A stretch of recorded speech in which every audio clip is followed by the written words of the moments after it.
You know, we are fans of yours, and you had another fan that used to live in that mansion right across the street. I did. You? What a hump. And I was only 10 and I knew it then. One of the sweetest people I've ever known. Yeah. He was truly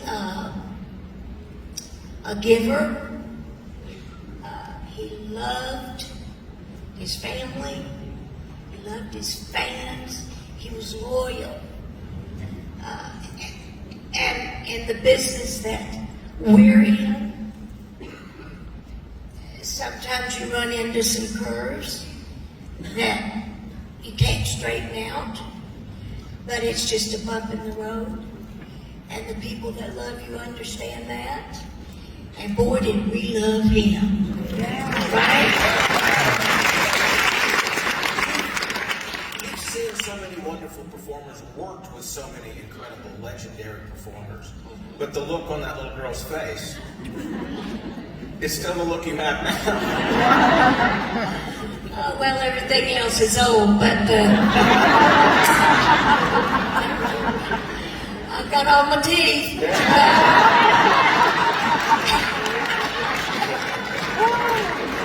Oh, Lord help us all. But from that meeting, and backstage at the Grand Ole Opry, you got to meet him. From that meeting, the friendship developed. It really remained. It did. We were very close.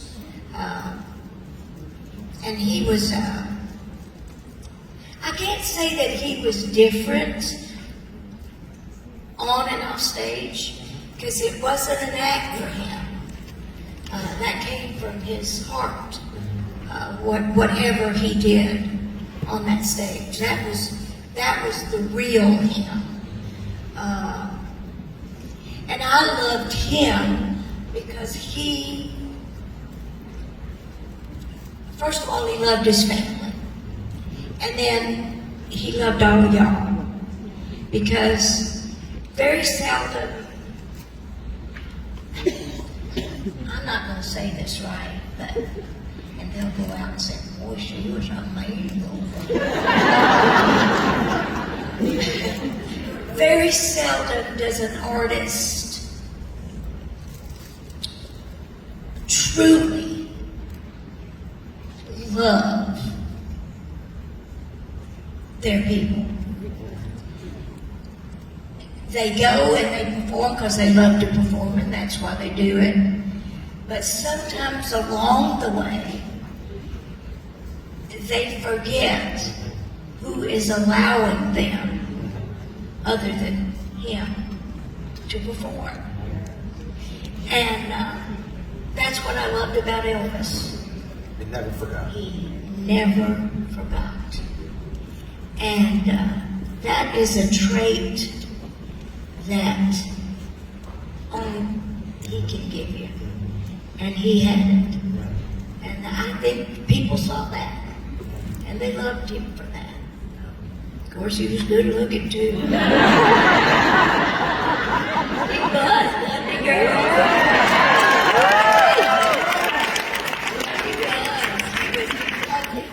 Precious. I wish everybody in this room could have met him. Because he was. Look at that right there. A few years later from that first meeting, but you still have that smile.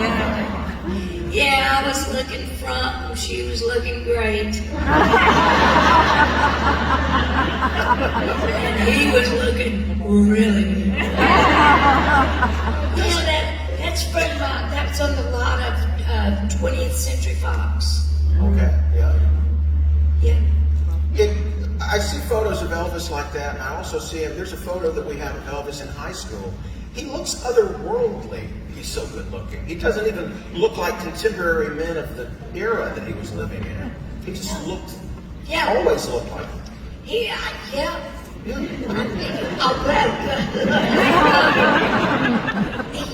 He was pretty. Yeah. Wasn't he, girls?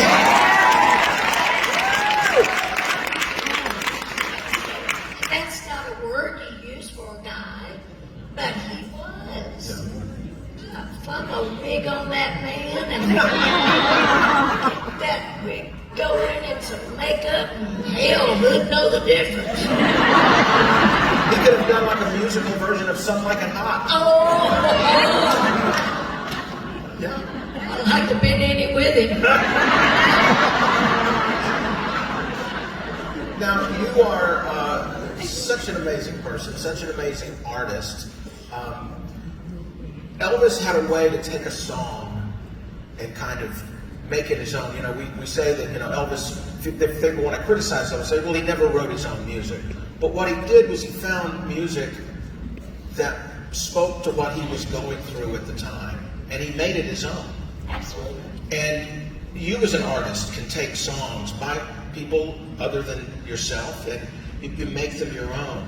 For example, if you want to ever hear that proven, listen to the song Bringing It Back, right? You know the song Bringing It Back. We're going to hear about that later this morning, but the song Bringing It Back that Elvis did, and you cut that song too, to make it your own.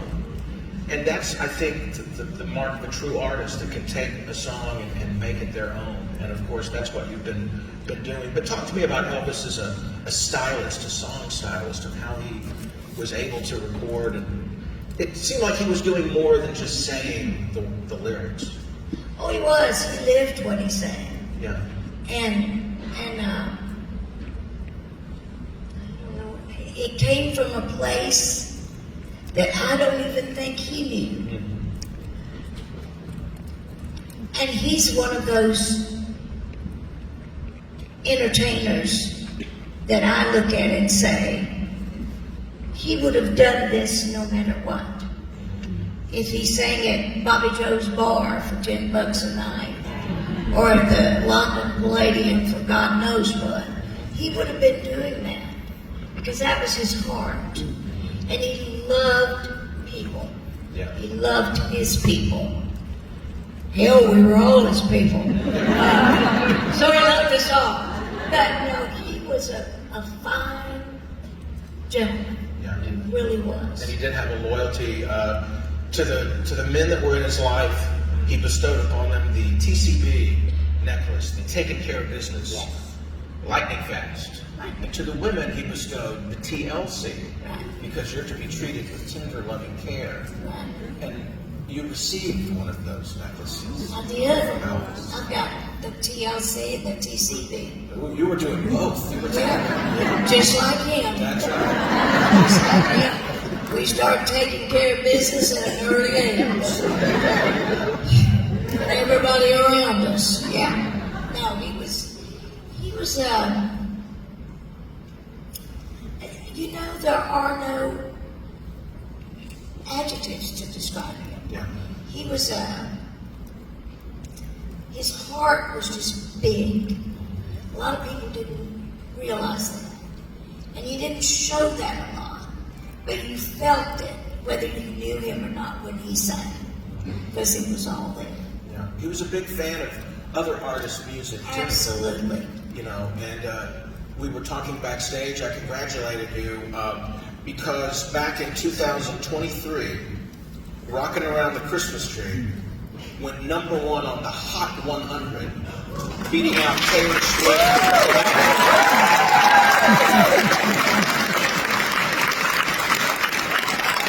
Name those girls again. No, you know, Rocking Around the Christmas Tree is such a funny story because a Jewish man wrote that.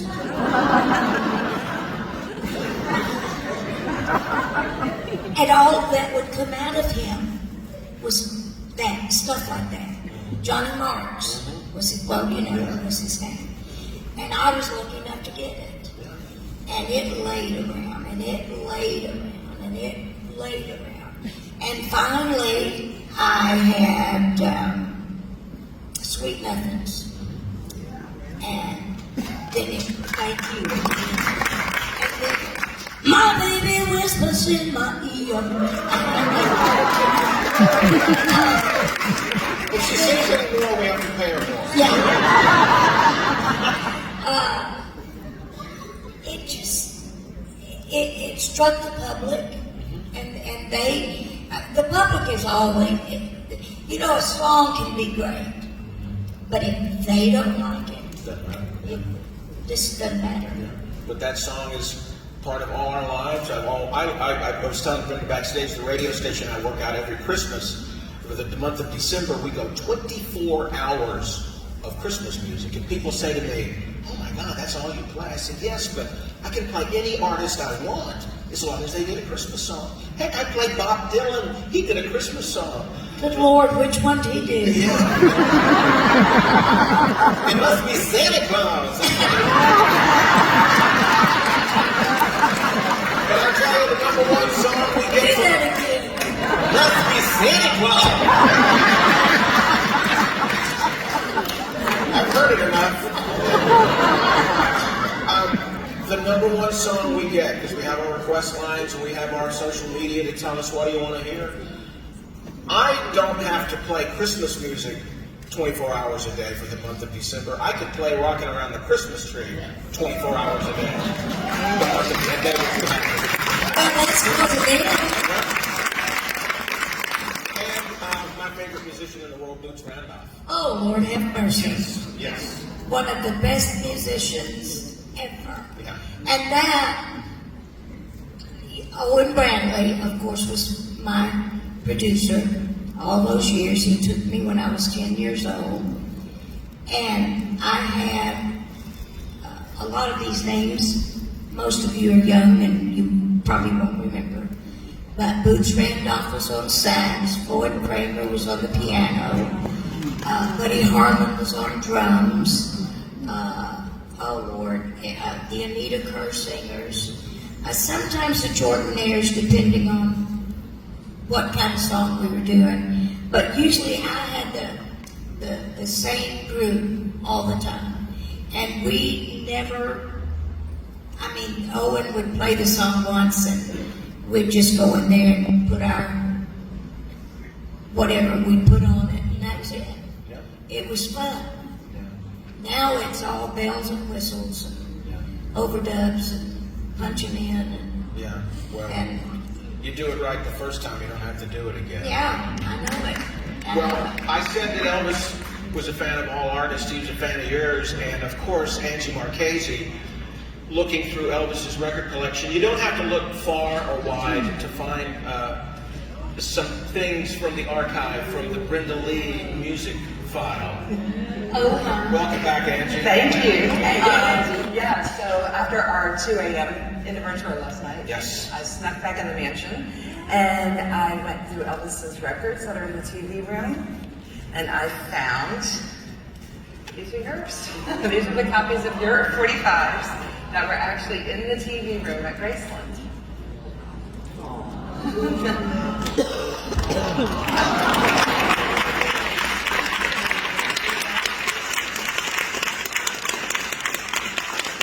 And then this one is He's My Rock. Yeah. So these are just a few of the records that literally every day when you walk through the TV room, these are some of the records that you see kind of hidden in plain sight, another part of our hidden tours. Yeah.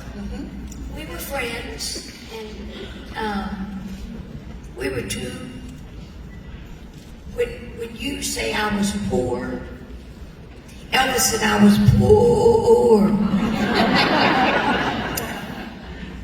And our mothers, well, my dad died when I was very young, but our mothers were our foundation and believed in us. Elvis was just what you saw really is what you got. Yeah. He didn't try to. Well, his suits were kind of bells and whistles. But other than that, what came out of that vocal box was him. The hurts, the disappointments, the love, the whatever adjective that you want to put. He sang. Well, we loved his singing, and Obviously, he loved your singing. he loved your singing, but he loved you too. And we do too. Well, thank you.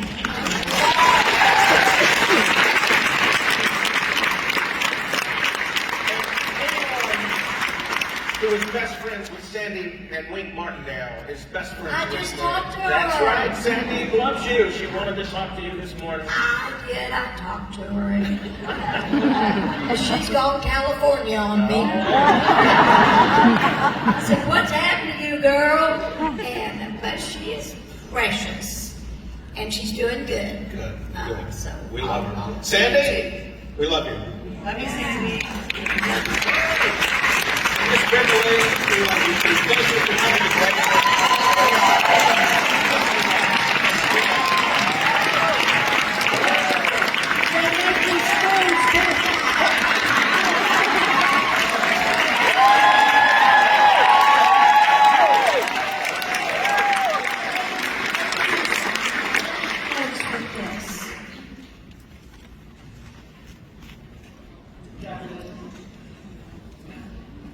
I could not be here